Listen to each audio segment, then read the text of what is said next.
Hello everyone, welcome back to my channel.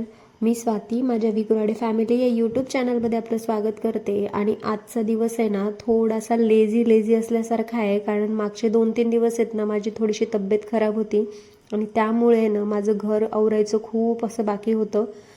घाण पण तेवढंच झालं होतं, कारण 2-3 दिवस झालं तब्येत ठीक नसल्यामुळे मी साधं घर असं झाडूनसुद्धा काढलं नव्हतं. मीन्स असं वरूनच झाडून घेत होते. तर मग आज पूर्ण असं क्लीन वगैरे करून घेणार होते आणि 2-3 दिवसांपासूनचे कपडेसुद्धा पेंडिंग होते वॉश करण्याचे. आणि इकडं ना थोडा पाऊस सुरू आहे, त्यामुळे आहे ना कपडेसुद्धा व्यवस्थित वाळत नाही आहेत. तर 2 दिवस तरी माझे कपडे वाळून जाण्यासाठी लागले होते. म्हणूनच आहे ना तर मी जे कपडे होते ना ते इमर्जन्सीचे जेवढे होते तेवढे धुवण्यासाठी घेतले. आणि कालपासून घरामध्ये भरपूर असा पसारा पडलेला आहे आणि फक्त माझी तब्येत खराब असल्यामुळे घर असं अस्ताव्यस्त पडलेलं आहे. आणि काल तरी माझ्या मुलीने आहे ना भरपूर असं घर आवरून वगैरे घेतलं होतं, पण लहान आहे ती अजून, तिला तेवढं काही जमत नाही. तर तिच्या पद्धतीनं तिला जेवढंही करता येत होतं ना तिने तेवढं केलं. पण आपलं असतं ना की आपल्याला आपल्या पद्धतीनं घर असलं पाहिजे आणि स्वच्छ असलं पाहिजे. आता आज माझी तब्येत काही व्यवस्थित झालेली नाही आहे अजूनसुद्धा, पण तरीही होईल तेवढं मी करून घेण्याचा प्रयत्न करते आणि माझ्याने जेवढं होईल तेवढंच करणार आहे. मी जास्त एक्स्ट्रा असा लोड मी माझ्या शरीराला देणार नाही आहे, कारण उठत बसत का होत नाही, मला ती कामं थोडीशी करावं लागणार आहे. आता जसं की ही 2 दिवसापासूनची ही कपडे आहेत जे की या खुर्चीवर जमा झालेली आहे. आणि प्रत्येकाच्या घरात अशी खुर्ची असेलच ज्यावर आहे ना आपल्याला कंटाळा आला की आपण न कपडे घडी घालता असं खुर्ची किंवा टेबल असा एखादा स्पॉट डिसाइडेड असतो की या जागेवर आपले कपडे जमा होतात आणि एकदाचेच आपण नंतर घडी घालत बसतो. तसंच आमचं 2 दिवसापासूनचं झालेलं आहे. भरपूर असे कपडे यावर ना घडी घालायचे पडलेले आहेत, तर ते सुद्धा घालून घेते. नाहीतर आज नाही घातले तर अजून परत दुसऱ्या दिवशी तिसऱ्या दिवशी करत असं ही खुर्ची गच्च अशी भरून जाईल, परत मग खूप जास्त लोड होऊन जाईल. आणि आता माझी फक्त राहिलेली आहे देवपूजा. आंघोळ वगैरे करेल, देवपूजा करेल आणि थोडंसं असं लाईटचं काहीतरी खायला बनवून ठेवते लेकरांना, कारण लेकरं आता शाळेतून येतील आणि त्यांनासुद्धा भूक लागलेली असेल. आपण जर बिमार पडलो ना तर घर असं धिंगाणा होऊन जातं, अस्ताव्यस्त होऊन जातं. आणि त्यासाठी आहे ना आपण स्वतःची हेल्थ जास्त फर्स्ट प्रिफरन्स दिला पाहिजे हेल्थसाठी. तर आता तरी माझी थोडीशी खराब होती तब्येत, काल जास्तच बिघडलेली होती. काल तर मी पलंगावरून सुद्धा उठले नव्हते जोपर्यंत मी हॉस्पिटलला गेले नाही आणि परत आले ना तेव्हा सुद्धा आहे ना घरामध्ये मी काही केलेलं नाही आहे. बाहेरूनच थोडंसं खायला वगैरे आणलं होतं, कारण कपॅसिटी पण नव्हती घरात बनवण्याची सुद्धा. तर असो, आता प्रत्येकाच्या लाईफमध्ये सुखदुःख काही नाही तर काही येतच जातं, तसंच माझ्यासुद्धा आहे. तर चला आता दॅट्स इट. कपडे वगैरे घडी घालून घेऊया. पण ज्या घरात मुली आहेत ना ते घर कधीही खराब होणार नाही, कारण मुली घरामध्ये सुद्धा लक्ष देतात, आईवडिलांकडे सुद्धा लक्ष देतात, आपल्या दुःखात सुद्धा आहे ना मुली खूप साथ देतात. आणि तसंच माझी मुलगी आहे मोठी, ती माझ्या प्रत्येक त्रासामध्ये ती सर्वात पहिले माझ्यासाठी येऊन उभी राहते.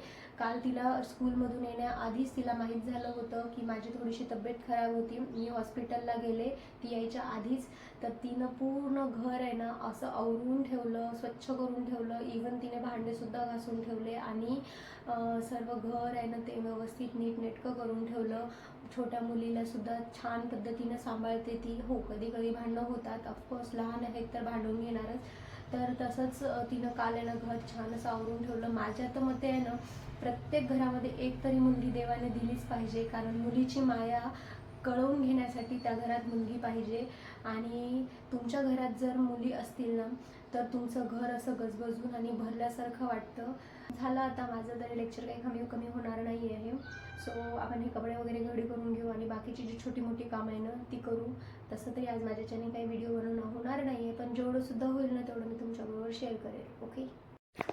आता घरातली थोडीशी कामे आवरली आणि आंघोळ वगैरे केली आणि त्यानंतर ना राधवीचे पप्पा आले होते, तर त्यांना आहे ना सध्या तरी हेल्दीच खायला लागतं, कारण ते सुद्धा माझ्याबरोबरच जिमला येतात आणि त्यामुळे डायटिंगसाठी आहे ना एक स्पेशल रेसिपी बनवत आहे, तो म्हणजे ओट्सचा चिला. हा हेल्दीसुद्धा आहे, त्यामध्ये तुम्ही सर्व हेल्दी वस्तू टाकू शकता आणि त्याला जसं तुम्हाला जेवढा प्रोटीनचा इंटेक तुम्हाला लागतो ना त्याप्रमाणे तुम्ही त्याला बनवू शकता. आता तुम्ही ह्यामध्ये आहे ना सोया चंक्ससुद्धा आहे ना सोक करून ग्राइंडरमध्ये फिरवून तुम्ही ह्यामध्ये ॲड करू शकता. आता मी तरी सध्या फक्त ओट्सचा चिला बनवत आहे. ओट्समध्ये सर्व आपले व्हेजिटेबल्स तुमच्याकडे जेवढे काही असतील, कांदा, टोमॅटो, शिमला मिरची सगळं तुम्ही ॲड करू शकता.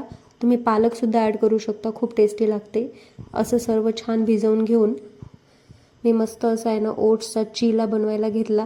हा जो चिला आहे ना तो खूप हेल्दी असतो आणि मुलांना तो भरपूर पौष्टिक म्हणून समजला जातो, कारण यामध्ये पूर्ण ज्या वस्तू आहेत त्या हेल्दी आहेत आणि टेस्ट पण खूप छान लागते. आणि तुम्ही केचप सोबतसुद्धा खाऊ शकता किंवा पुदिनाची चटणी किंवा दही यासोबतसुद्धा तुम्ही खाऊ शकता. टेस्टी लागतो आणि खूप कमी मेहनतीमध्ये तुमचं डाएटसुद्धा फॉलो होतो. म्हणून आम्ही हा तरी 1 ते 2 दिवसामध्ये आम्ही नेहमी बनवतच असतो आणि आम्ही दोघंसुद्धा असं हेल्दी खाण्याचाच प्रयत्न करतो. हो, कधी कधी अनहेल्दीसुद्धा खातो. आता कोण खात नाही, प्रत्येकजण अनहेल्दी खातोच. तसंच आम्हीही थोडंसं कधीतरी खातोच. पण जसं जिमला जात आहोत तसं तरी आम्ही असं अनहेल्दी खाणं टाळलेलं आहे. सो इथं छान असा माझा आहे ना ओट्सचा चिला रेडी होत होता. आता ओट्सचा चिला आहे ना तुम्ही अशाच प्रकारे तुम्ही सोया चंक्सचा सुद्धा चिला बनवू शकता. छान असे सोया चंक्स भिजवून ठेवायचे आणि त्यामध्ये आहे ना तुम्ही छान असं त्याला मिक्सरमध्ये ग्राइंड करायचं आणि त्यामध्ये पूर्ण व्हेजिटेबल्स टाकायचे. मस्त असा तुपामध्ये आहे ना खरपूस होईल असा भाजून घ्यायचा आणि मस्त केचपसोबत किंवा चटणीसोबत किंवा दह्यासोबत तुम्ही एन्जॉय करू शकता. तुमचा प्रोटीन इंटेक ह्यामध्ये नक्कीच पूर्ण होईल, गॅरंटी देते. आणि आम्ही ना मिस्टर DIY मधून जी रडून पडून जी शॉपिंग करून आणलं होतं ज्या बॉटलीची, त्या बॉटलीमध्येच आमचं आजकालनं भरपूर पाणी पिणं चालू आहे आणि आम्ही ती बॉटलच प्रत्येक जागी घेऊन मिरवत आहोत.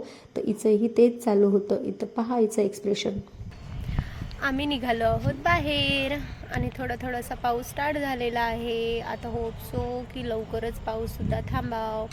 आम्हाला थोडंसं आमच्या काल आणलेल्या 2-3 वस्तू आहेत त्या की साईज थोडीशी छोटी झालेली आहे. मग आम्ही ते पण एक्सचेंज करून आणणार आहोत आणि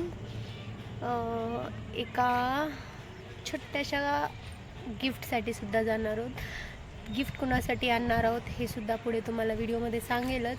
जर आज गिफ्ट मिळालं तर आज, नाही तर परत कधीतरी, पण गिफ्ट तर आणायचं आहेच. ओके. आता माझी तब्येत बिघडण्याच्या आधी तरी आहे ना बाहेर गेलो आणि काही खाल्लो नाही असं तर होत नव्हतं. पण आता तरी मला डॉक्टरने स्ट्रिक्ट वॉर्न केलेलं आहे की बाहेरचं अनहेल्दी काही खायचं नाही. सो त्यामुळे आता बाहेर गेलो आणि काहीतरी खायला पाहिजे आणि भूक पण लागली होती. म्हणून आहे ना इथं नारळ घेतलं, नारळ पाणी घेतलं आणि त्यानंतर त्यातलीच मलाई त्याला काढून मागितली. कारण सध्या तरी नारळाचा रेट चालू आहे 80 रुपये आणि तेवढे पैसे द्यायलो तर आपलं त्यातलं मलाई जे आहे ते खाणं तर बनतंच. आणि ज्या कामासाठी आलो होतो ते कामसुद्धा करायला घेतलं, पण तिथं काय आम्हाला वस्तू आवडली नाही. जी आवडली ती घेतली आणि ते तुम्हाला पुढच्या याच्यामध्ये दाखवतो. So that's it for today. Bye everyone.